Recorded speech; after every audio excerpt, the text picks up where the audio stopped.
Well, Mayor, if being a great sailor is when the seas are rough, I'm going to be the best sailor in the world, because the way things are these days, they're rough. But you know that being the mayor of a community, and I salute you. Mayor Hamiduddin is the mayor of a great city here in Teaneck, and having been a mayor for 6 years, I understand what a great challenge being the mayor is. So I appreciate your leadership and the work that you are doing. I also want to thank Jane Wright-Ojohn, who is with us today and is going to share her personal story as a part of what we are trying to express here, and Anthony Suber, who is the acting CEO and housing counselor of the Urban League of Bergen County, who you will hear from shortly. You know, for me, as the chairman of the subcommittee, the Senate Subcommittee on Housing, I have been pushing this administration rather hard on trying to preserve what is an American dream, which is basically the opportunity to own your own home and to raise your family and help build families and communities. And for my mind, home is one of the most important American concepts we have. It is where you are brought to when you are first born. It is where you are nurtured as you grow up. It is where you spend good times and bad times, times of joy like birthdays, sad times when someone in your family passes away. It's where you may very well leave from when you're going to get married and start a new home with someone else. In essence, it is a significant part of what a community is all about. And it's certainly a significant part of what family is all about as well. So preserving people's homes, this is much more to me than an edifice. It's much more than just talking about a house.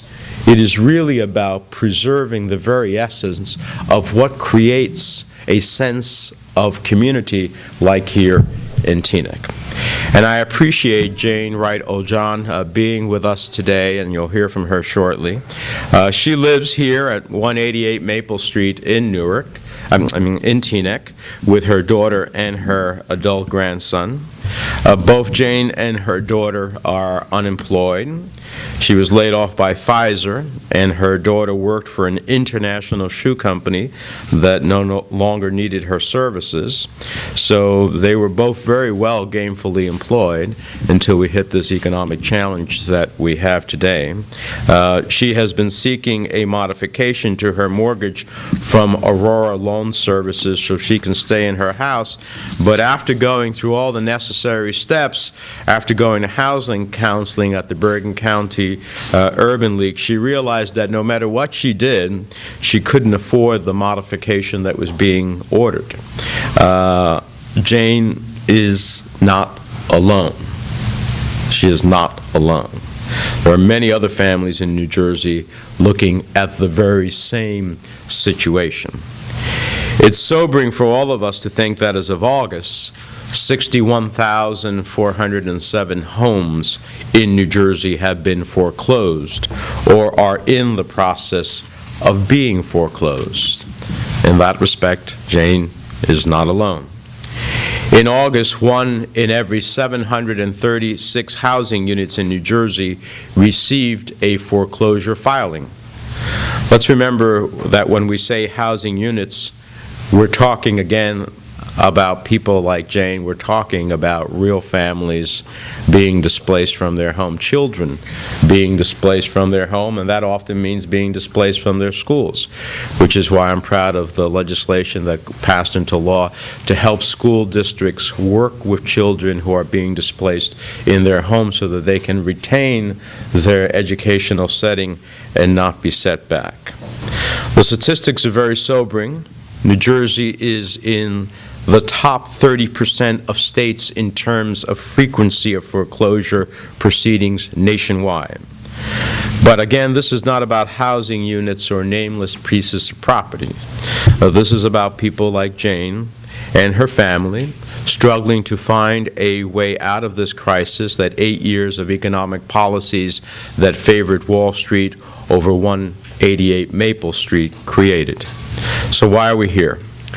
We're here because soon there will be a program that can help Jane and people like her through this crisis. It's part of the federal recovery plan called the Hardest Hit Fund that helps New Jersey homeowners like Jane. It allows the states to use nearly $300 million to provide interest-free loans. These loans would be available to homeowners like Jane for up to 2 years and up to $48,000. And they can be fully converted into grants if the homeowner remains in their home. So, in this case, Jane's not alone. She'll know that there is the possibility of hope, that someone's there for her to help her and help her family through. She'll have the help of the federal government and the New Jersey Housing and Mortgage Finance Agency that will help her make her monthly payments for up to 2 years. She'll be eligible for 0% interest rate and will be able to defer her payments as an unemployed homeowner. She'll have to sign a note to the government that ultimately gets filed as a subordinate lien on the property. But the point is, gives a real opportunity as she is looking for gainful employment and obtains that gainful employment to preserve her home and ultimately meet the opportunities to keep her home. When we think about the impact of the economic crisis that this administration and this Congress inherited nearly 2 years ago, I never forget when Ben Bernanke, the chairman of the Federal Reserve, came before members of the Banking Committee, of which I am one of those members, in November of 2008, and said, Senator, we have a series of financial institutions that are on the verge of collapse, and if they collapse, they will create systemic risk to the entire country's economy. And when I asked the chairman of the Federal Reserve, surely you must have enough tools at the Federal Reserve to get us through this period of time and let us think more proactively of how we deal with this challenge, he said the most chilling things that I've ever heard in 36 years of public service. And that is, Senator, if you and your colleagues don't act within the next 2 to 3 weeks, we will have a global financial meltdown. A global financial meltdown. Now, for someone who doesn't understand that, that means a new depression. And a new depression in the 21st century would have been far different than the depression this country lived under Roosevelt. So we averted that and began to try to turn this economy around. But in the process, we have the challenges from those 8 years of policies that brought us to the abyss of the reality of people like Jane and the homes that are being lost.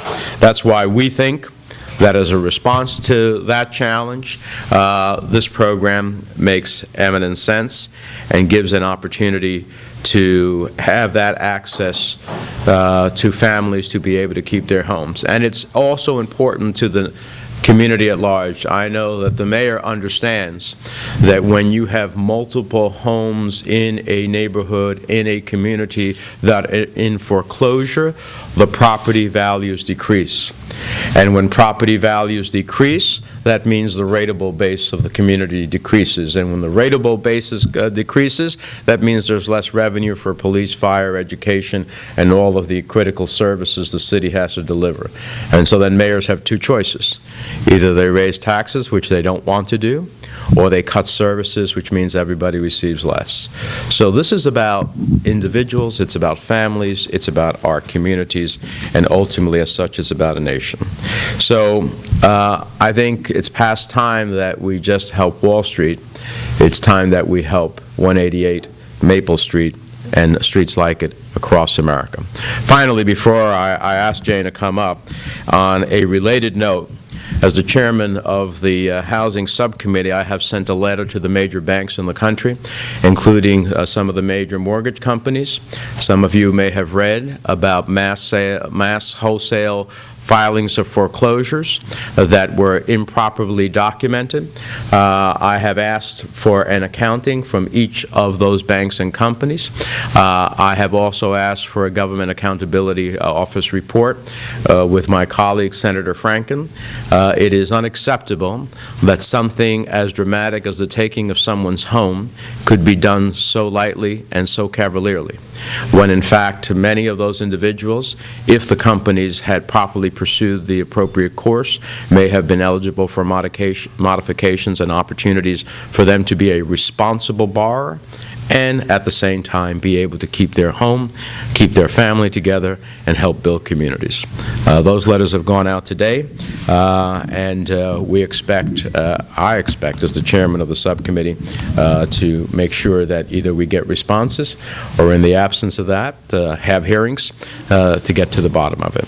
I'm happy to answer questions if there are any. Senator, can you talk a little bit about you talked about where New Jersey is in terms of how many foreclosures. Are there areas of New Jersey that are harder hit than others that you know of? Well, you know, we're looking at that right now, trying to look at the demographics of it, but the interesting thing is that it knows no limits on who, in fact, is subject to foreclosure. It is not about suburban or urban. It is not about race. It's sometimes not even about income.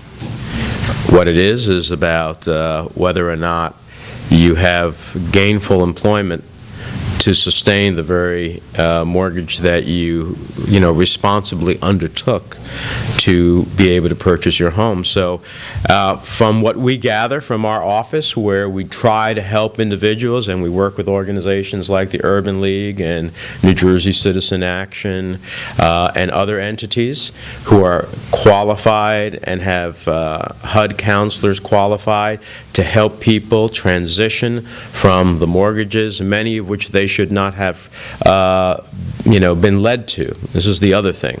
Everybody looks and says, oh, well, they shouldn't have afforded, they shouldn't have purchased the home anyhow because they really didn't have the resources to purchase it. That may be some occasion, but that overwhelmingly is not true. Too many people were led into mortgages they should never have been led into. When they could have a fixed conventional mortgage at a fixed interest rate and have responsibly been able to afford it and pay for it, they were often led into low interest adjustable mortgage rates, luring them to believe that the payments would be low and stay low for inordinate periods of time, only to find out that then they suddenly ballooned and they were beyond the individual's capacity. I know a gentleman who, by way of one of the examples in our office, who was a mailman and had been 20-something years and made a good salary. In addition to that, his wife was a school teacher, but they were led into a mortgage they should have never, ever gotten into. They should have had a fixed conventional mortgage. They would have qualified. They are in this process now. So this knows no certain demographic. This is a cross-cutting, and unfortunately, from the number of cases in our office, we see it, throughout the state, suburban, urban, and rural. Anyone else? Yes. This letter that you wrote, what is the purpose of it? Where are you hoping to get from it? Well, first of all, I hope, while some have done it, I want others to consider that they should cease foreclosures while they are reviewing the procedures that they undertook and the documentation. Secondly, I want a review to determine whether there were, in fact, avoidable foreclosures, individuals for which a loan modification could have clearly become a continuing responsible borrower and therefore be able to stay in their homes. And thirdly, I want to look at what the federal government's role is in supervising these servicers that are often the ones servicing the mortgage on behalf of the financial institution. How is it that they could have gone so far astray when our whole effort has been to try to get them to seek more modifications at the end of the day and to deal with more consumers? So those are the three goals I hope to accomplish, not just through my letter, but through the Government Accountability Office report, as well as any hearings that I may have as the chairman of the subcommittee to bring light to bear on what they were doing. How many homeowners do you think this funding will help in New Jersey, and when will the funding actually get to them, and how does one apply for these funds? All great questions. So first, the funds become available in January, so in about 2 months, 2.5 months. But I would go to, like the Urban League has housing counseling individuals now, to begin the process of understanding what it is that you will be able to qualify for, you'll be positioned. The other reason for my letter is that this will buy us the time for when the program starts in January, of making sure that foreclosures don't take place where there are reasonable opportunities to help people. What was your third question? How much? Homeowners do you think You know, it will be depending on how many can apply, but you know, if you take the maximum, and not everyone will get the maximum, but if you take the maximum 48,000 by $300 million, I think you could get the maximum number of people that would apply. Which means I'm cheating on the math. I'm letting you do the math, but Is that 300 million, is that just for New Jersey? that's just for New Jersey. You mentioned something about that it could be a grant rather than a loan. It is possible that under certain circumstances, and the reason I didn't delve into that deeply is because the regulations are being promulgated, so we'll have to see exactly, but the program as passed with the Department of the Treasury suggests that under certain circumstances, the loan could be turned into a grant if the homeowner is continuing to stay in the property, which means, let's say in Jane's case, that she gets assistance, gains gainful employment again, has the wherewithal to be able to keep her property, and therefore she might be a candidate for that part which she got to be a grant, because then this would give her, she had had the transition, she now has the gainful employment to continue to pay, and therefore she can keep her home, which is our ultimate goal. How exactly that will be ultimately defined, we're waiting for the regulations, but that's an example of what's intended to happen.